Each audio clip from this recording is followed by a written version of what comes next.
Hey everybody, welcome back to On Deck, episode 14. I'm Bill. That guy with the fingers over there is Lloyd. Lloyd, what's going on, sir. man?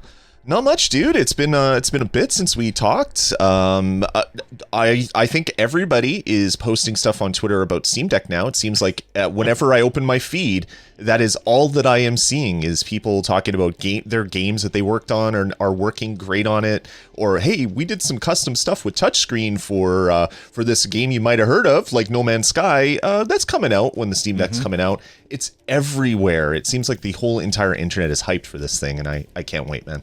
Well, I have to say, regardless of how the internet feels about it, I cannot stop thinking about the Steam Deck. I know that Lloyd and I are recording this on the 19th. The 25th is not very far away, and that's when we're going to get all of the all of the NDAs are going to be ripped off at that point, and so we're going to find out a lot more. So far, we just have like hardware stuff that we can talk about, and we're really looking forward to talking about that stuff. But before we do, we want to thank our supporters, and Anthony Talcott sent in a super chat during the last episode asking what our first MMO on the deck would be. He said for him, it's probably Elder Scrolls Online or World of Warcraft.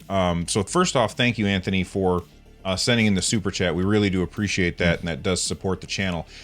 For me, it's going to be Final Fantasy 14. I've been subscribed to, I feel like, hopefully my wife doesn't watch this, but I've been subscribed to Final Fantasy 14 for the past couple of months, and I haven't touched it because I've been playing other games, and I keep thinking, well, maybe I'll play next week, and so I don't cancel my subscription. But I know that as soon as I can play that thing on the Steam Deck, it's absolutely going to be one of the very first things that I put on there. So for me, it's definitely Final Fantasy 14. What's your first MMO that you're going to play on the Steam Deck, Lloyd? I'd like to play Final Fantasy 14. I've never played that game, but apparently you can't buy it unless you already own it because it's too popular. Oh, that's not true anymore. They changed that. Yes, thank goodness. I was when I heard those news stories, I was thinking back to when WoW first launched, and that Blizzard was basically saying, take all the boxes off the shelves. We cannot sell any more copies. It was such a wild time for MMOs, but to see that happening for an older game just because of a new update was pretty intense. For me, I don't know, man. I haven't spent a lot of time in MMOs for the last little bit. Elder Scrolls Online, I devoted hours and months to that game when I got deep into it, and that'll probably be the first one I play. I'm not sure which one of these are going to be super playable on the Steam Deck, so as we get closer to launch, I'm sure some more RPG or MMO focused blogs are going to come out and start talking about the different ones that are fully playable, what the issues are. But it'll probably be ESO for me, if any, just because I already own it and I don't have to go try to buy it and not have the vendor sell it to me. Although the vendor now will sell Final Fantasy 14 to you if you want to buy it. Yeah, that's true. I'm very interested in seeing how the trackpads can make playing an MMO different, because like I've used the Steam controller to play like Final Fantasy 14. It doesn't really work very well, but that game has fantastic what's the word I'm looking for? Fantastic controller inputs already. Like it's designed with a controller in mind. But the thing about the Steam controller is it doesn't have all of the things that a regular controller has. It's limited in that way, but the Steam Deck, it's going to have everything that a regular controller will have, and on top of that, the other stuff. So I think that there's a lot of people who are going to find very, very interesting use cases for those trackpads that won't be the main way that they interact with the game, but definitely one way that they interact with the game in order to make the game more playable. And Elder Scrolls Online is another game that has really, really good controller design, because it was designed with controllers in mind. That game, I'm interested to see what people are going to do with the trackpads. An MMO that I'm going to try on it that I've kind of been unhappy with is Lost Ark. Lost Ark is a really interesting game that definitely appeals to me, but the controllers, the way that the controller works in the game is kind of a huge pain, and I don't like it. So I'm looking forward to trying that out when you have all of the options for inputs that come with the Steam Deck. So that's definitely one that I'm going to try as well. Definitely. It's going to be interesting when people have their hands on it and they're able to play around. And I'm thinking, like, specifically for MMOs, the ability to change kind of like your hotkeys that are on your D-pad just by like swiping up on the touchpad or whatever, like different control methods like that to give you the functionality of playing with buttons if you want to be a button player, which you probably are if you're buying the Steam Deck, but then using the gyro or the touchpad or the capacitive sticks to do different things to kind of make a game that maybe shouldn't run amazingly well on a controller run amazingly well just by customizing and switching things around. So there's going to be so much time tinkering with this thing, which I mean, PC gamers, that's kind of what they've been doing. That's why I moved away from PC gaming, because my day job is tinkering with computers, and I didn't want to do that when I came home. But now I kind of want to tinker again. So you're bringing me back in, Valve. You're making me do the thing I didn't want to do. That's true. I'm running into that same issue. Just this morning, I've been playing a lot more PC games lately because with the Steam Deck coming, it's kind of got me more interested in playing games on my computer again. And so this morning I installed, I don't know, an HW monitor or something. I was like, I wonder where the bottlenecks on my system are. Where do I need to upgrade things? And like, that's something I have not bothered with in a long time. The last time that I upgraded something on my PC for gaming was a really long time ago. Almost all of the things that I upgrade on my PC have been for content creation and not for gaming. So Valve is like, I don't know how, but they've somehow made me interested in like maybe picking up a new video card when I really don't need one for content creation, but just to make those games that I am playing when I'm not on the Steam Deck, when I'm at my desk, just a little bit prettier or just a few more frames per second, which is completely not what I'm used to. Anyway, Anthony Talcott, thank you very much for the comment. Speaking of comments, we had some comments come in from the last episode. Now, I didn't put any of these comments in because I had forgotten about them, but Lloyd mentioned something at the beginning of the show, and it reminded me that I wanted to talk about Moonlight. And I don't think there were any comments that people made after the show, but I think a lot of people mentioned it in the live chat. And so I had complained that the Steam what's it Steam called? Link? What? Steam Link? Steam Link, yes. I had complained that the Steam Link never worked very well for me, and the Steam Link app never worked very well for me. And a lot of people, I remember seeing this in the live chat, a lot of people had said, you have to try out Moonlight. It is 1,000 times better than Steam Link. And I thought, okay, well, I'll check it out. And I installed it and then didn't touch it. And finally, I got around to trying it out. I installed it on my Shield TV Pro, which it's hooked up via Ethernet on my home network. And I had Steam Link installed on there. Didn't work very well at all. Well, Sure. Once I installed Moonlight and tried that, completely different experience. It's so much better. I feel absolutely no latency. I see no pixelization, no artifacting from encoding or decoding. It is just rock solid. Wow. The UI for adding games to work on Moonlight is not great, but overall, I think it's really fantastic. And I can see people getting Moonlight installed on their Steam Deck and then streaming their games from their PC on their Steam Deck. And that's going to work so much better than Steam Link. At least that's what I'm assuming based on how well it worked on my home network, which is just absolutely fantastic. I've been sitting over on my little couch there playing Monster Hunter PC on my computer, but on my big screen TV over there, and it's just been amazing. So if you haven't tried it out and you've had trouble with Steam Link in the past, definitely check out Moonlight. That's awesome. I'm gonna have to check that one out. I've had mixed success with Steam Link recently. I've been trying to, even a game like Vampire Survivors, I've been trying to stream that one to another laptop in my house, or when I'm out of the house from my home network, and it works pretty well. It does break down every once in a while, where you get kind of like the slow down and then catch up as it's waiting for data. Maybe I'll check out Moonlight and see if maybe that one's a little bit smoother for game streaming. Yeah, for me, it's absolutely rock solid. I just wish that the UI for adding games to it was better. But cool. You know what? I would gladly take 6 extra steps in order to get it set up, and then have it be just really rock solid once I'm actually playing it. Let's see. We had a comment that came in from Richard Cervello. He said, if the SD card works as well as internal, he's talking about NVMe storage. So I'm going to finish. Then he says, why bother modding the internal memory? So here's what Richard is talking about. First off, thanks for the comment, Richard.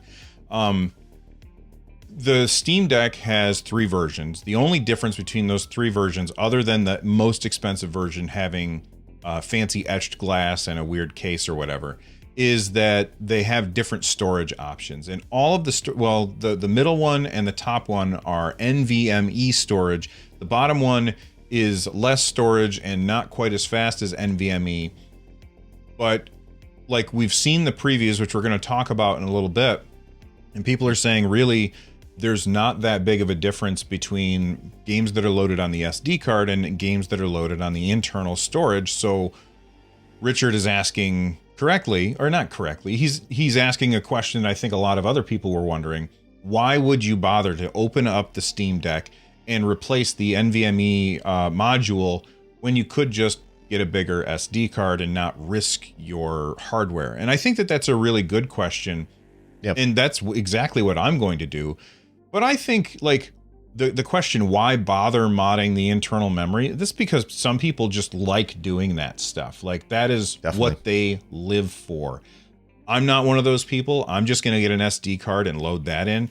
But I can see tons of people modding the internal memory, opening that up. And, you know, we've seen multiple breakdown videos, and getting to the NVMe module is actually not that hard.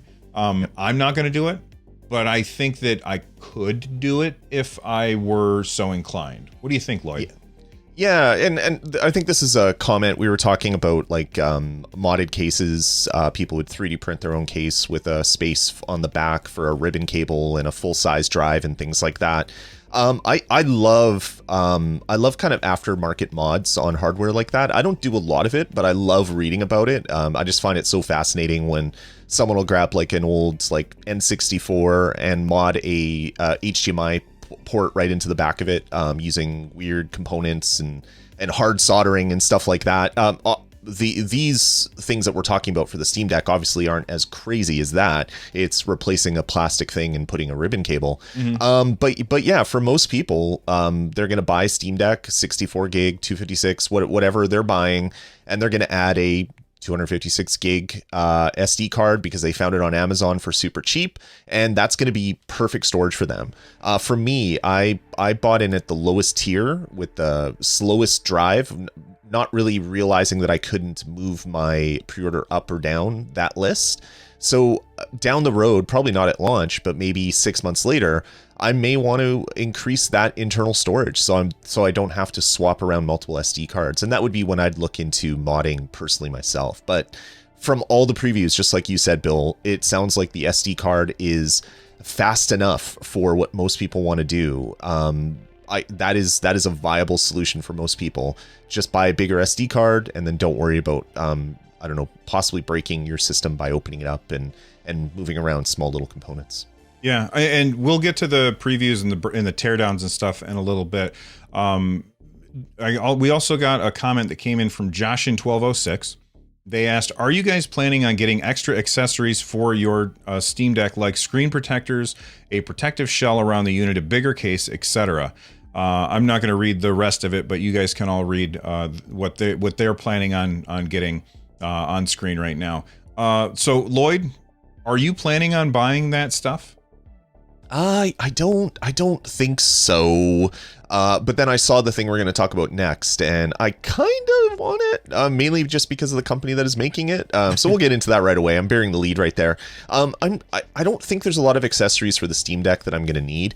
I like Joshin's third paragraph about a small backpack case designed for the deck, but big enough for all this other stuff. Those seem really popular when new hardware comes out. I can remember when the Nintendo Switch was new, there was a bunch of different companies that were selling individual backpacks that were meant for a Switch and some accessories and things like that. That same sort of stuff will come out for the Steam Deck, I'm sure. For me, I think the case that it comes with is going to be good enough, though. From what I understand from people talking about it, it's hard shelled, not crazy hard shelled, but enough that it's not going to get collapse down when you put it in a backpack or whatever. I think Valve including that is a blow to all the third-party manufacturers that love to make all these really good cases for launch, because Valve thought of it themselves just to put it in with the device that is coming out from their factories. So yeah, for me, not a lot, but I'm sure there's going to be a large mod community, and you can probably make this thing as god-awful as the old Game Boy with the magnifying glass and the light and the speakers and all the other things, but you probably won't need to. Yeah, for me, I am going to get a tempered glass screen protector. I have one on my Switch. My son has one on his Switch. My wife, everybody in my family has tempered glass screen protectors on their Switch. Now, on my phone, I don't put one, but for some reason, I feel like my phone is only in my pocket and only ever by itself. It's never, ever with something else. And right, I've had a scratched screen on a device before, and it was really distracting and irritating, and I hated it. And every time that I used that device, I looked at that scratch and I said, I cannot stand that that's there. So I'm definitely going to get a tempered glass screen protector. Those are usually super cheap. You buy them and they come with multiple, so you put one on, and then if something happens, you can take it off and replace it. So that's definitely something I'm going to get. We move on to Project Kill Switch from Dbrand. We saw a lot of people, we saw speculation based on things that Dbrand was tweeting out, that they were going to do a complete shell replacement. I never bought into that. I don't think Lloyd did either, but what they're doing is this weird enclosure almost, and it looks cool. I don't know that I would want the Steam Deck to be any bulkier than it already is. It's already a pretty hefty device, so I don't know that I would want to add to it, but having not put it in my hands yet, I don't know. I think that this looks definitely interesting. Are you interested in picking up Project Kill Switch, which has the best name ever? Yeah, I like it for what it is. Probably not something I'm going to buy, although I am tempted just to reserve mine for $3. They're doing the same reservation system like Valve is doing, which is kind of cute. I love Dbrand as a company, so whenever they put out something like this, I'm interested, if only just to check it out.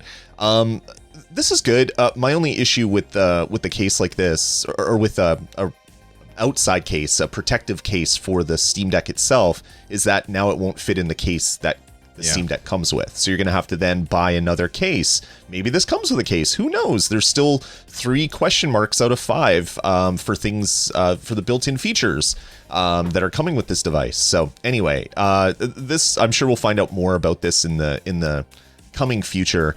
Very, very soon, I'm sure. But this looks pretty cool for people that are thinking of using the Steam Deck as like a portable screen for watching videos or whatever. Having a kickstand and stuff like that is really nice.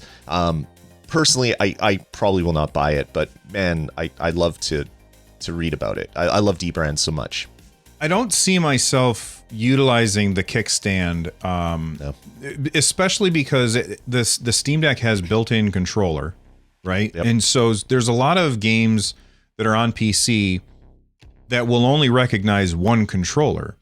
And unless Valve puts in a way for you to turn off the built-in controller in order to use a third-party controller, like maybe you bring your Xbox controller with you or whatever, right, and then you sit down to play it, you can't you may not be able to actually use a secondary controller as your primary input method, which would mean that the kickstand wouldn't really be super useful unless, like Lloyd said, you're just watching a video on it. So that's something to be aware of, although I think that this thing looks really cool.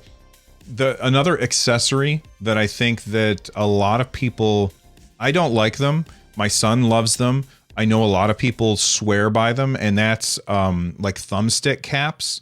And if somebody makes capacitive thumbstick caps that will pass your capacitance through to the thumbstick underneath, then that might be something that a lot of people buy. And if you're one of those people, let us know in the comments down below on the YouTube channel. Sure. Are you a thumbstick cap guy, Lloyd?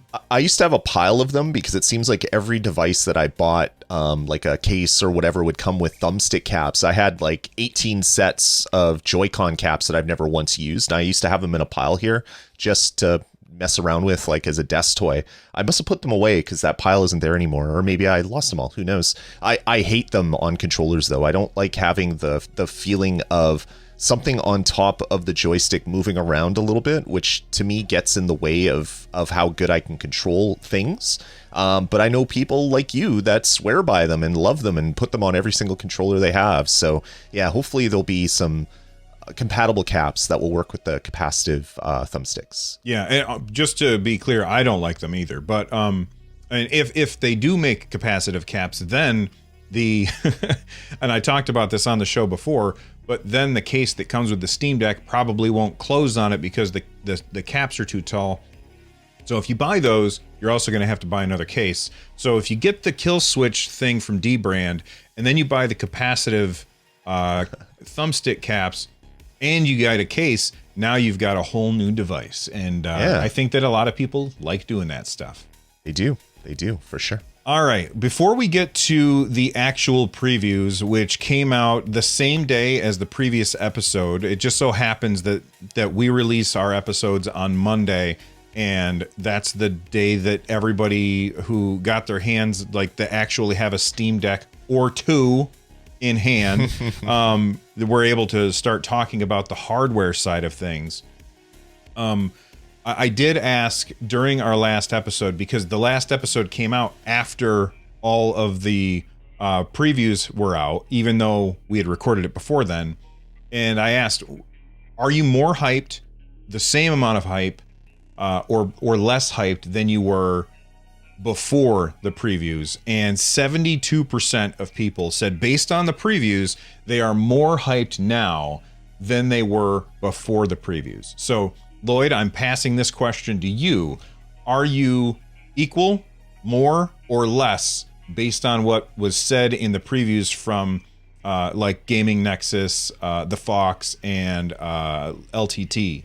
Yeah, I watched the first video I checked out was LTT's video, and was completely blown away with how well everything was running and just how good everything looked. And my hype level reached unheard of levels. I expected the initial previews to come out and people to say, you know what, it's a decent device, even though we've read comments from a bunch of different developers that said it's super solid, it runs the game great, this thing's going to be huge.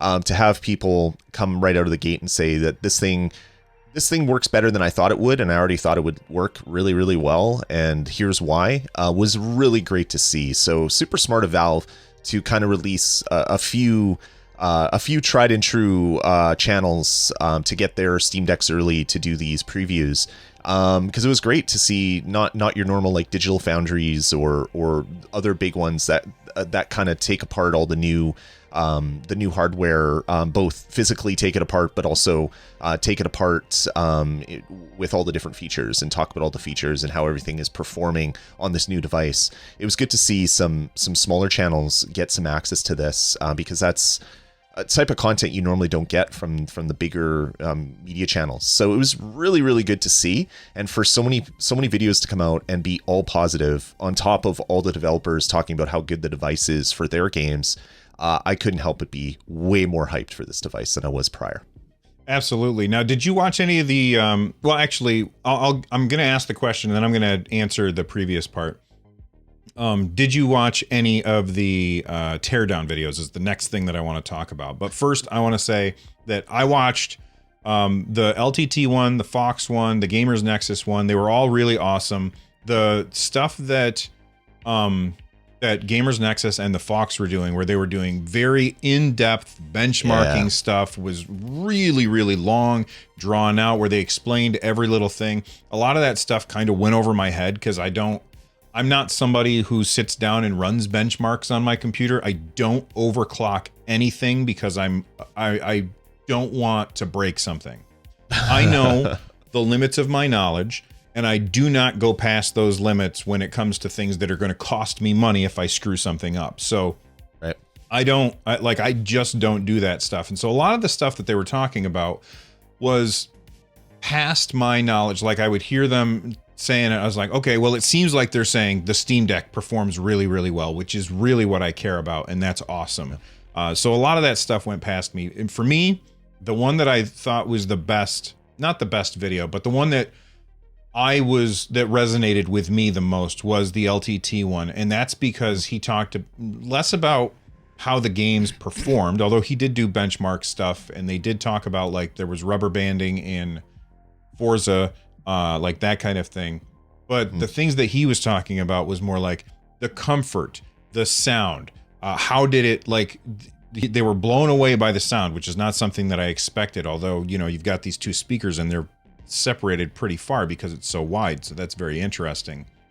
You know, just the overall feel of what it's like to have it in your hand. That's the thing that I was most interested in. And he had a quote, I can't remember the exact quote, but he said something along the lines of, there's people who have said that this is going to be a flash in the pan, and it's not. It's a huge deal, and he has reiterated that on multiple occasions since that video came out. Everybody who has had their hands on the actual Steam Deck has said, essentially, this thing is going to be a game changer, and I cannot wait to try it out. Now, teardowns. What did you think about those teardown videos, Lloyd? I only watched the initial teardown that Valve put out to replace the joystick. So I haven't watched any of the newer ones. And I know we're going to talk about the partnership that Valve has drawn up to do some of that stuff in a little bit. I haven't watched those videos yet just because of my insane week of life that I had here. But I will watch them because I will be tearing down this device at some point, at least to replace my drive in 6 months, a year, whatever. I want to know how easy it is to replace everything. I know Valve showed us how easy it was, but then they told us not to do it. So let's go to other websites that tell us to fully take everything apart and fix everything, because everything should be fixable.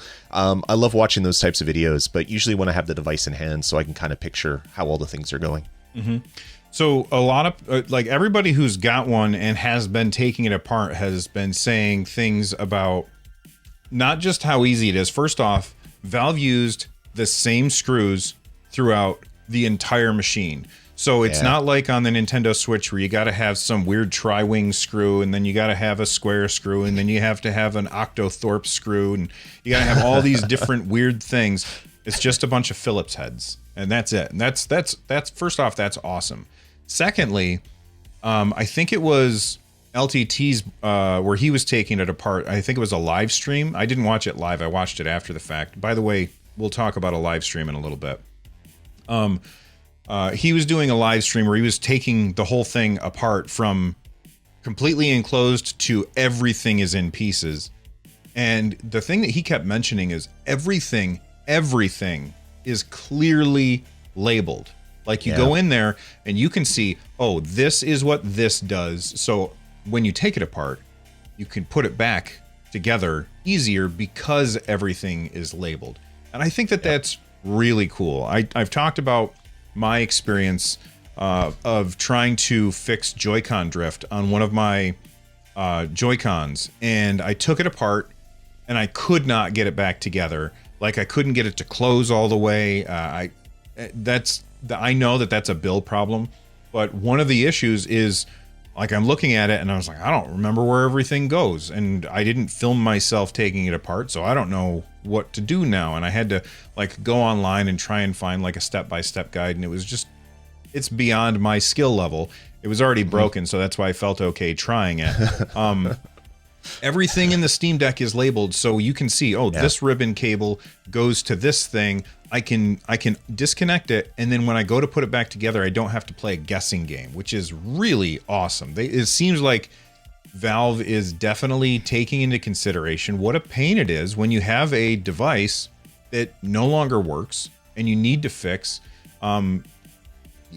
You don't want to send the whole thing in. It's not like when a controller breaks, you can just send in the controller and you still have the device. You lose your entire device while you're waiting for it to get fixed. So this is really awesome. Yeah, 100%. I recently took apart a 2017 MacBook Pro for a coworker. Their computer completely died, but this one still had a removable SSD, one of the last models from MacBooks that doesn't have like hard soldered on storage. So to get in this device, I needed a pentalobe screwdriver, which is a rounded 5-point screwdriver, very small, so I had to order that. And then I needed a specific Torx screwdriver. I have every Torx screwdriver under the sun, including security bits and other weird bits. For some reason, I didn't have the exact one that I needed to get in, so I had to order that one. That came in. And then I finally get into this device. There's 2 screws to undo where the SSD is. Every single screw in this device is different heads, different size, different clearance, different head size. Everything is completely different. And the only 2 screws that I stripped were the ones that were holding the SSD down. So I'm going to have to doctor it up somehow, take a torque or a Dremel, cut a groove, undo the screw, because I don't care if there's filings in this device. The device is dead. You won't have to do any of that with the Steam Deck. Everything is labeled. Everything uses the same essential screw, obviously different sizes and whatnot, but you only need 1 screwdriver. You can get into this device, quickly replace things, and not go through the 3 orders from Amazon that I had to take apart a stupid device in at my office at work. This thing is much better designed from a repairability standpoint, which is really great to see in an industry that is quickly moving towards, let's glue everything down so no one can replace anything, and they'll just have to buy a new device. What's the website that like grades repairability? iFixit? Is that the one? iFixit. Oh yeah, iFixit, of course. Well, we'll talk about them in a second. They did give like the Steam Deck, I think it was a 7 on the repairability scale. I think that's from memory. I'm not positive.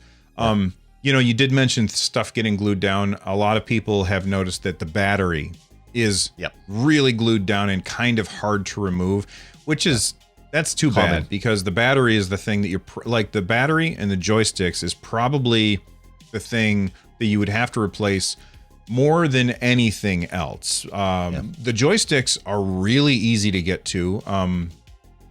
I feel like the teardown videos that I've seen, not the Valve one, because they kept cutting away to like show a graphic or whatever, but the ones where they just showed you exactly what they were doing the entire time, it made me feel like, and I think I said this in our community Discord, even I could replace a joystick in this thing without any huge issues, because A, it's not tiny, and B, because I got shaky, weird old man hands. So A, it's not tiny, and B, it's all in one module. So you just take the whole thing out and replace the whole thing. And I think that that's really, really fantastic. I think that we should probably just jump into the replacement parts right now, since it's a good segue. Sounds good. All right, so Steam Deck replacement parts. This was replacement parts. This was posted on the official Steam Deck or Steam powered website, and they said, "Hi all, hope everyone's doing well. 10 days and counting until launch day." Oof, I cannot believe it's this close. We have some exciting news for you to share. If you watched our Take a Look Inside the Steam Deck video, aka the Please Don't Do This video, you may remember we said that certain Steam Deck replacement parts would be available for purchase. Today we're announcing that iFixit will be one of the authorized sellers of Steam Deck replacement parts, as well as replacement parts for Valve Index and VR products. We are still hammering out the details, And we'll be sharing more info on this soon. And in case you missed it, don't forget to check out their teardown, which they posted yesterday. I'm going to try and remember to put a link to that teardown in the description down below so you guys can watch that. First off, they sent it off to be X-rayed, and that X-ray looks so damn cool. Isn't that cool? I want that as a shirt or a poster or something. Yeah, it's really cool. It's like when a new iPhone model, when they would first come out and there'd be X-rays available from, I can't remember which website used to X-ray all the new devices. And then someone would take the X-ray and make a perfectly sized version that you'd use as your wallpaper on your phone. I need to do that for the Steam Deck. If you have wallpaper, just cut out the little square in the middle and that'll be the see-through into my device. But yeah, I love it. Partnering with iFixit. Again, like from day one of this podcast, we've been saying how well Valve is doing things. They're doing it the right way, the most consumer friendly, but also consumer focused way of doing things. Partnering with one of the biggest websites for taking apart devices and how to train users to repair their own stuff that generally isn't repairable for most people. This is huge. Partnering with iFixit is I can't say how huge this is. Just the fact that the platform holder is being so open with their device that they're partnering with another device to do replacement parts, and I'm sure they're down the road, maybe there's warranty replacement stuff that iFix is going to be doing, who knows. But having this partnership for the release of your device is huge. I can't say it any other way. I know I've said huge 3 times, but there really is no other way to describe this. iFixit is such a great resource for people that buy these non-replaceable, non-fixable devices to work directly with a platform holder like they're doing is great news. Yeah, and again, Lloyd and I come from the world of mostly consoles, and if your stuff breaks, you are dependent on the manufacturer to get it working again. Like, I have sent many a Joy-Con into Nintendo in order to get it fixed, and they had pretty quick turnaround time, especially back when the Joy-Con stuff, the drift stuff first started. Sure. So even though they had quick turnaround time, that was time where luckily I had a Pro controller, so I could still play my games. But that's not the kind of thing that you want to have to deal with. And being able to just buy the part from another website is awesome. I'm curious as to what the prices are going to be like. I don't know what a fair price is, but at the end of the day, I do think that it's fantastic that Valve is doing it this way. And I want to say about the X-rays, there's really cool things that you can see in those X-rays. Like, you can see there's an extra little wire in the thumbstick thing that isn't normally there, and that's because it's a capacitive thumbstick. And you can see the little tiny haptic motor underneath the what are those? The touch pads. Which I think is very cool. You can also see that they have this weird L-shaped battery. It's actually 2 batteries, not 1 battery that's L-shaped. And it's a very interesting thing, and I want it as a poster on my wall, even though looking around the room, I don't really have room for it anywhere. But it's very, very cool. Yeah, I agree 100%. The only thing that would be cooler, Bill, is if Valve just came out of the starting gate and said, you know what? You want to make your own Steam Deck? Here's the 3D assets so you can 3D print your own. That would be just above and beyond, Bill. But wait, they did that. That's right. Great segue. Steam Deck CAD files are now available as well. So if you are somebody who has a 3D printer, or you just want to open it up and look at this thing from every single angle, you can. It's all under Creative Commons license. It includes the STP model, the STL model, and the DWG drawings for reference, and you can find all of them right on Valve's site. It's crazy. This is crazy to me. So this is an industry where Sony goes after Dbrand for making replacement wings for the PlayStation 5, threatens them with lawsuits and all this other stuff. And Valve is out here saying, "Oh, you want to 3D print a whole device? Here you go. Here's the CAD files. Go knock yourself out. Have fun, people." Oh, and it's Creative Commons, so you can even make derivative works and put them up on Thingiverse, and we won't even go after you for legal matters. Just a different way to run a company is what Valve's doing. Yeah, I don't think that, I don't know how Creative Commons works for this, but I don't think you can take these and like turn them into a poster and then sell the poster or anything. But you can make your own poster. Exactly. It all depends how they're licensing it. It doesn't say here, and I didn't think I had to check that out. There's non-attribution, there's commercial, there's derivative works. There's a bunch of different ways to Creative Commons license something. But just the fact that they're licensed in Creative Commons means they're out there freely available for anybody to take and play around with and 3D print, which is way different than your company suing another company for making replacement plastic wings for your PlayStation 5. Yeah. Speaking of the CAD files, if we go back to, say, the Gamers Nexus preview, I think that they talked about how the design of the back of the Steam Deck is designed in such a way that it helps the Steam Deck manage the heat. And there were a lot of people who were talking about, if I open this up and maybe I could 3D print a new back for the Steam Deck that would give me a little bit more room so I could fit in a bigger NVMe module, which all makes perfect sense. But a lot of people were like, well, but then you're going to lose that tight integration of managing your heat. But with these CAD files, you can probably find a way to do it that doesn't impact that at all. Sure. Because you have the original files and you can just do if you know what you're doing with that, you could just do a little edit that fixes that kind of thing. Exactly. Like you would probably want to keep the inside of your 3D printed case the same because you want to keep those thermal channels there so that you can properly move the air from the bottom of the device up through the fan and then up through the top. But then you can make something that just touches the outside of that case, and that would be where that expanded slot would be, and then here's the channel to run a ribbon cable to get in the bottom.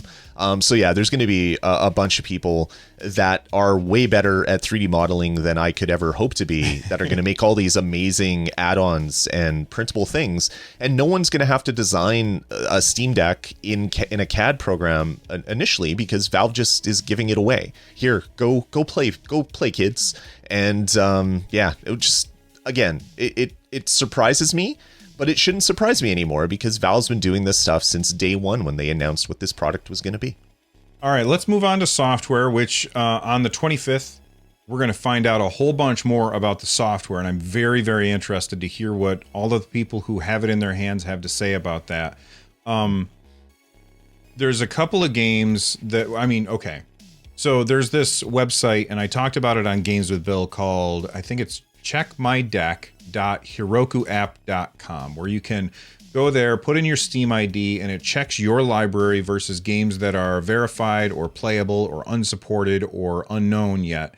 And you can see what games from your library are going to work. Or you can just go to SteamDB and look at the games that are, one of those four categories. And Wario64, who, if you don't follow them on Twitter, you should follow them on Twitter because they tweet out all kinds of deals and stuff. But they tweeted out some unsupported Steam Deck games.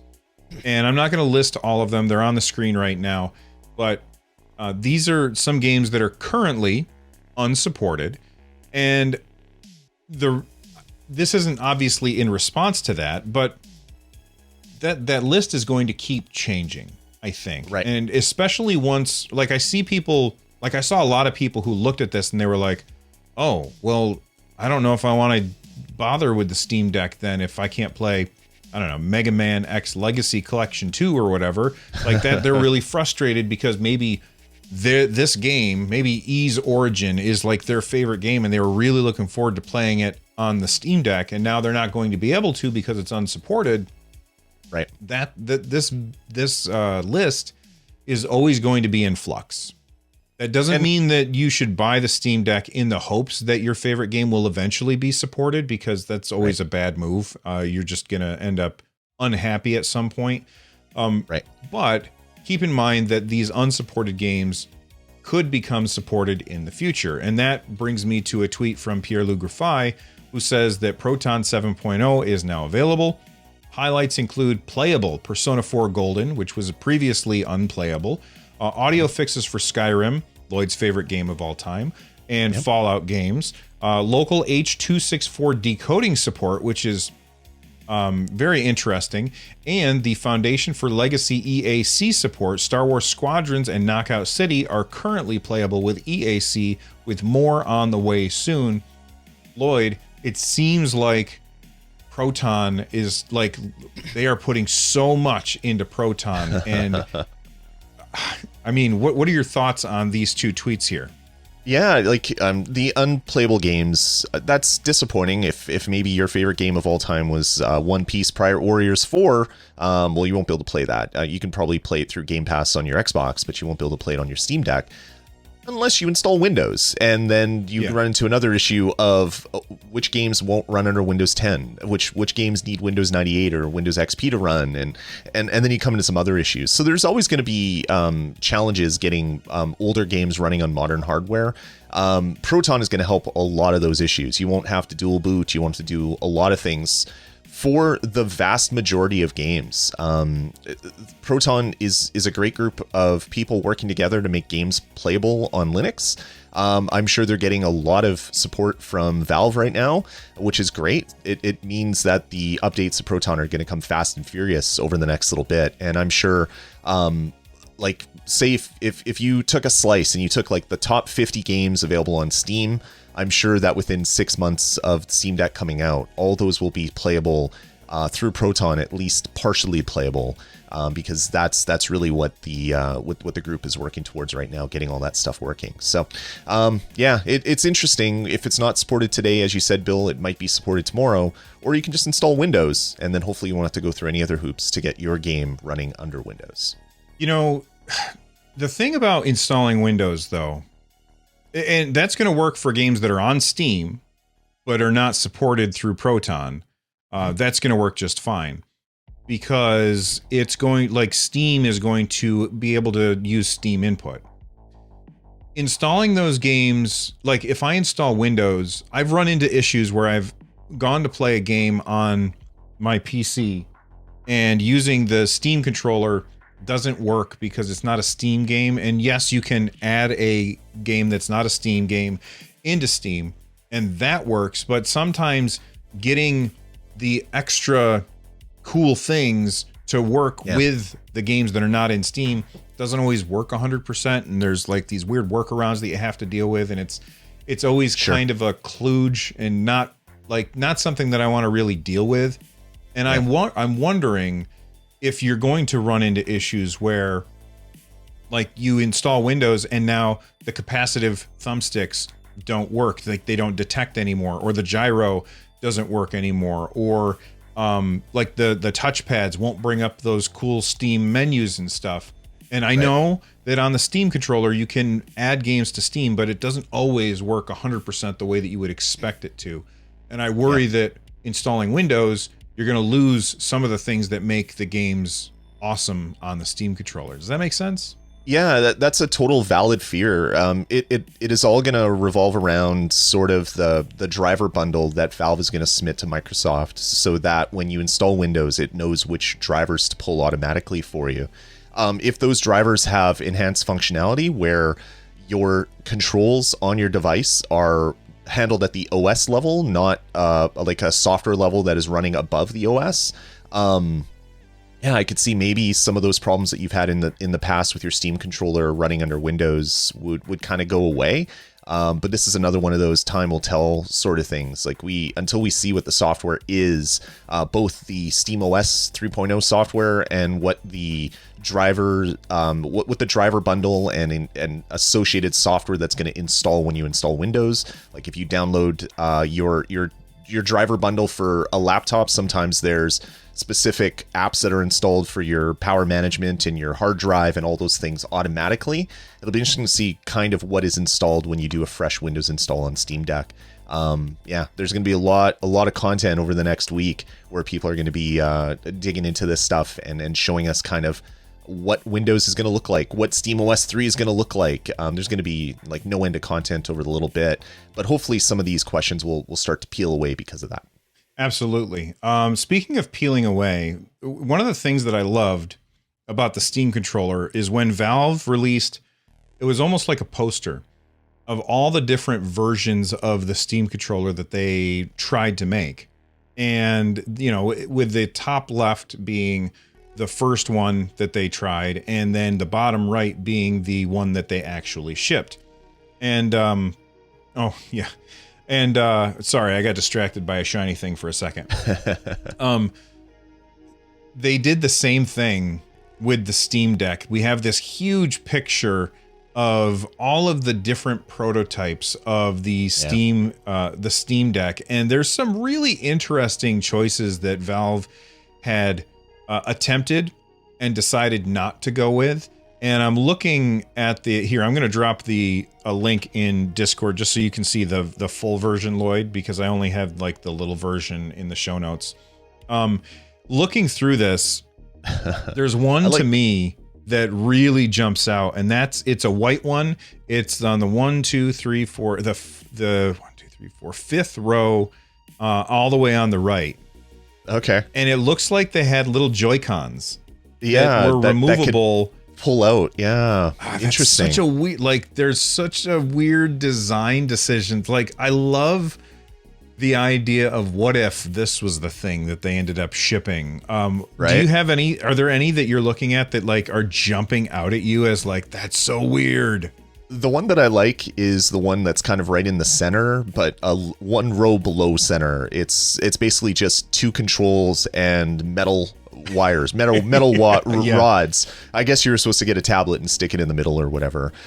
It's interesting that was kind of their initial idea for a device. It's like, let's not give them all the guts. Let's just sell them controls and a CPU, I guess. I don't even know where the CPU would sit in this device. This is really, really kind of weird. But for them to put this out, again, openness that you normally don't see from a company. They like to keep all of their prior ideas locked down because they never know if they're going to want to come out with a new version that is going to feature that. Valve needs to sell this as a big poster, like a full size, like movie poster size thing, because I'd love to have one of these on my wall as well. Yeah, and then they have another one just below the one that you were talking about, where it looks like the sides are removable, where you could take the sides off of the device, which then, if you did that, you could then take those two sides and put them together, kind of like you do with Joy-Cons and the Joy-Con grip.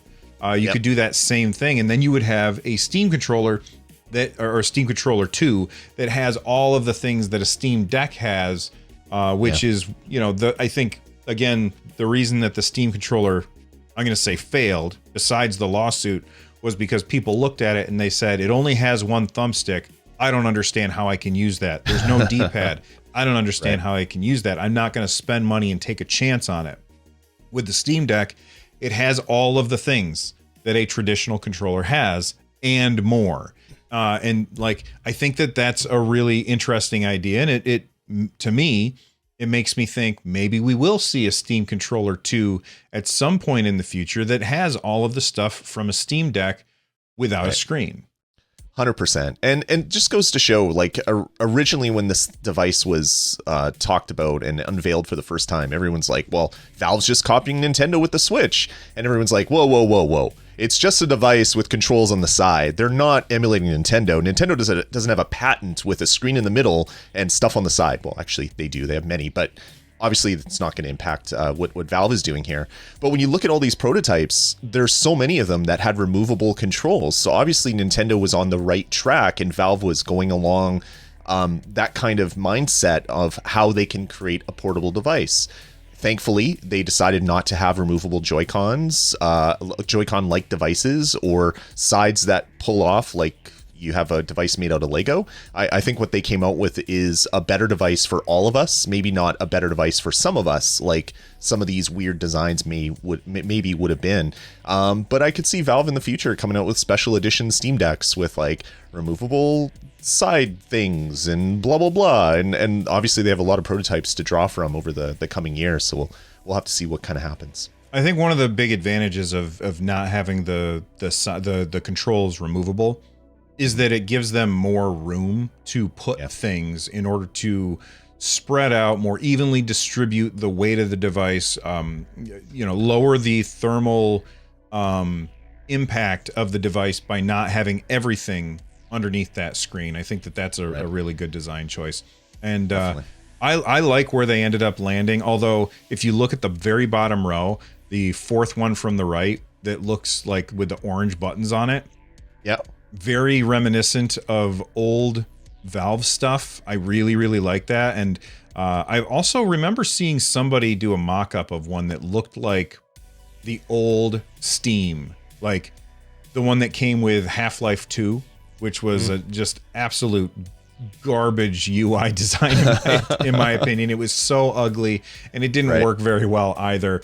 But it, like, for nostalgia reasons, I thought it was really interesting. All right. Definitely.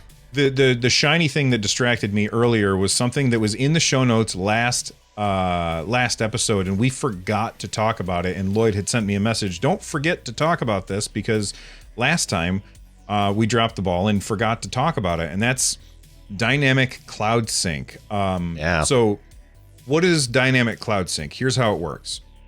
Playing a game on your Steam Deck. You turn your Steam Deck off, it saves whatever you're doing right then, uploads it to Steam Cloud, you sit down at your PC, load the game up, you pick up exactly where you left off. Sounds amazing until you read the final paragraph in the announcement for it, and it says that, where was it? Yeah, the feature is free to use, but it's not automatic. Developers must manually enable it for your games in order for Steamworks and take advantage of some new APIs. Yep. So that means most games are not going to support this. And that means that I'm never going to know. Like, when I'm playing a game, I'm not going to know, does this game support dynamic cloud sync or does it not support it? I can't remember. And so I probably will never take advantage of that particular thing. And if not everybody's going to take advantage of it, then the motivation for the developers to go back and update their game to use these new APIs is not going to be there. So what do you think about this, Lloyd? Do you think it's going to get used? I think it will. I think most games coming out from now on are going to use it. Not every game on Steam uses Steam Cloud. A lot don't. But it's free. It's like, hey, you're releasing a game on Steam. Let's just upload your saves. Make it nice and easy. So the way that the current cloud save or cloud sync works is you actually have to exit the game for that save game to come up. So for Valve to get around the problem of having to close a game on your Steam Deck to then pick up on your PC, they had to reinvent kind of what Cloud Sync is, and they came up with the dynamic Cloud Sync, which when you shut down the game or go into a low power mode, like you put in suspend mode, your game will clean up before it shuts down or before it goes into hibernation, and part of that cleanup is bundling together your save file and then uploading it to the cloud in the background. As you said, Bill, that will require some additional API calls to do that. If your game doesn't already support Steam Cloud, you're going to have a lot more work to get all of that enabled in the first place. But this is really going to be the best way for gamers to use this device on multiple machines. Obviously, it's not needed. I've had issues with Steam Cloud when I'm playing games on GeForce Now.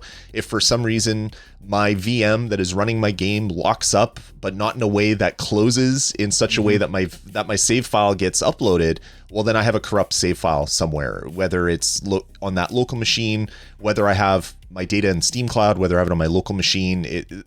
There's not a lot of talking about how to figure this out automatically, so you have to kind of make your own choice, like, I'm going to use this one, it's my local save, and then I'm going to re-upload it to the cloud. Hopefully Dynamic Cloud Sync will get rid of a lot of that, because you don't actually have to physically stop your game in a normal way for that upload to happen. It'll trigger with a lot of different events, or it'll be possible to trigger through a lot of different events, not just a game shutdown. So this is huge. Again, not every game will support it. Most new games will. Your old games won't, unless developers go back in and add it to their game. But most people probably aren't going to be taking a 10-year-old game on the go on their Steam Deck and then coming back to their PC and expecting to pick up right where they left off. So it probably won't be that huge of an issue. But good development from Valve, adding more functionality to the Steam Cloud for developers. So here's my question about the Steam Cloud Save. So let's say I'm playing a game on Steam Deck. I close it. It does its little uploady thing.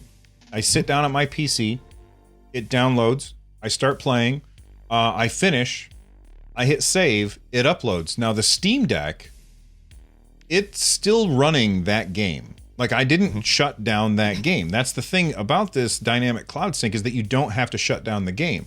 So how does the Steam Deck know that it needs to download a new update, especially if the next time that I play it, I grab the Steam Deck, throw it in my backpack, and I leave the house? How does it know that that new file is out there someplace? And what happens if I start up that game? Does it then overwrite the progress that I had? Like, these are definitely questions that we're going to have answered, hopefully, on Friday the 25th, because that's when all of the software embargoes are going to be lifted and all of the NDAs are over, and we're going to have people like LTT and Gamers Nexus and the Fox all talking about that stuff. In fact, real quick shout out to the Fox. He has a live Q&A happening on his YouTube channel. It is hosted. He's hosting it, and all of the questions are going in from the Steam Deck Discord. There's a link in our description, so you can check that out, because we're partnered with them. So definitely going to check that out, and he's going to be on the next episode of On Deck as well. So shout out to the Fox. But like, those are questions that we're going to get answers to on Friday, and I'm very, very interested in seeing how that particular thing works, because I can see a million problems with dynamic cloud sync, where, because you do not always have access to the internet, it's going to like, there's going to be issues. Anything that you're wondering about with the software that we're going to find out on Friday? Not so much. I want to see what kind of how everything looks to use. Like, we saw kind of the early screenshots, but I want to see how fluid and functional the OS is. But before I get to that, the cloud sync stuff. So you came up with a couple scenarios. What if you pick up on your PC and then save and then go back on your device? Well, one of the new APIs will be, when the device wakes up, check to see if there's updated save data. So that'll probably be one of the new APIs that's been added. But that's not going to help you if you take your device out of the house and you're not on Wi-Fi. So there's going to have to be what you see now in Steam saying, hey, the cloud save is an hour older than the current save. Do you want to overwrite the cloud save with your current one, or do you want to revert to your cloud save? So that's when the user is going to have to make the decision themselves. Okay, so the cloud save's an hour old. Well, it's an hour old because I saved on my PC. The only reason why I have a newer one on my Steam Deck is because I just started the game. Okay, I'm going to take the one from the cloud. So there's going to be a lot more of those decisions, which is probably going to end up with deleted games because people choose poorly. So hopefully that pop-up that we get right now in Steam is better. More data allows the user to make the best decision that they can at the time. Maybe with a good undo button, the "oh crap, I screwed up" button. I chose the wrong one, but I don't think that's going to be possible. So anyway, that's the dynamic cloud save stuff that I wanted to mention. It would be really fantastic if, when you loaded up a game, it said, "Hey, we detected multiple saves. Here are a list of them, and what device you were playing on last." And the times that those things were. So like, it would say, Bill's PC, Bill's Steam Deck, GeForce Now. It would have all of these different places where I've saved and what times they were. And I could just say, oh, that's the one I want. And I could tap it with the touchscreen and jump right in. That would be fantastic.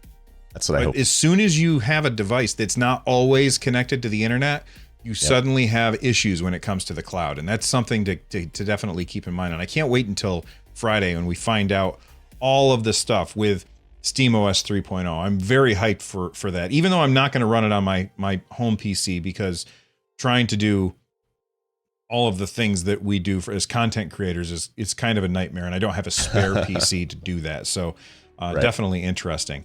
I think that might be it for the episode 14 of 14. Yes, 14 of On Deck.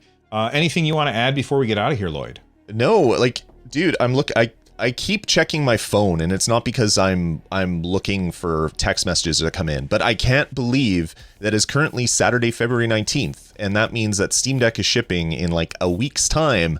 That just blows me away. It felt like it was going to take forever to get here, and now we're here, and now the big waiting game begins as everybody every Monday is going to be looking in Steam to see if their estimated delivery date has changed. Yeah, it's real now, Bill. It's been real for a while, but it's real now. I keep looking. There's no reason for me to look because I know that nothing's going to change before Friday. I do the same thing. So I keep opening up Steam on my phone and check, like, if you go open up Steam and you go to the store, one of the first things there is the Steam Deck. And if you tap on that, it shows your reservation point right there. And I keep opening it and looking to see, is it still Q2 or is it moved up to Q1? It's still Q2. Which is frustrating. I do the exact same thing. It makes no sense. It's watching paint dry or watching a pot of boiling water that has not started boiling yet. Nothing's going to change. It's going to take a while before there's any change, but we can't help it as dumb humans, I guess. We're just too hyped. Listen, if you're watching this and you got all the way through the show, first off, thank you for watching the show and hanging out with us. We really do appreciate it. Click the thumbs up button, and then in the comment section down below, I want to know how many times a day do you check to see if your spot in line has moved up at all? Just let us know in the comments. I'm very, very curious just how often people are checking, because I know that I'm checking at least once a day. If I'm not at work, it's way more than that. So I end up checking 3 times a day on the weekends. At work, I'm distracted, so that doesn't happen. But at home, I'm always looking. The 3 options we'll put in the poll are once a day, twice a day, 27 times a day. Because I think those are the 3 options that people are running into here. All right, the 27 times a day. That's it for today's episode of On Deck. On episode 15, we will be joined by the Fox, and it'll be after the 25th, so the embargo will be lifted, and he'll be able to tell us all kinds of stuff about the Steam Deck. And so make sure that you subscribe and all that stuff, and come back for next time. Lloyd, tell everybody goodbye. All right, everybody, take it easy. Very little time to go until you get Steam Decks in your hands, if you're lucky. But until next time, we'll talk to you here on Steam Deck next week. Or On Deck next week. I screwed that one up, Bill. That's okay. We're going to leave it in. Yeah, my brain hurts.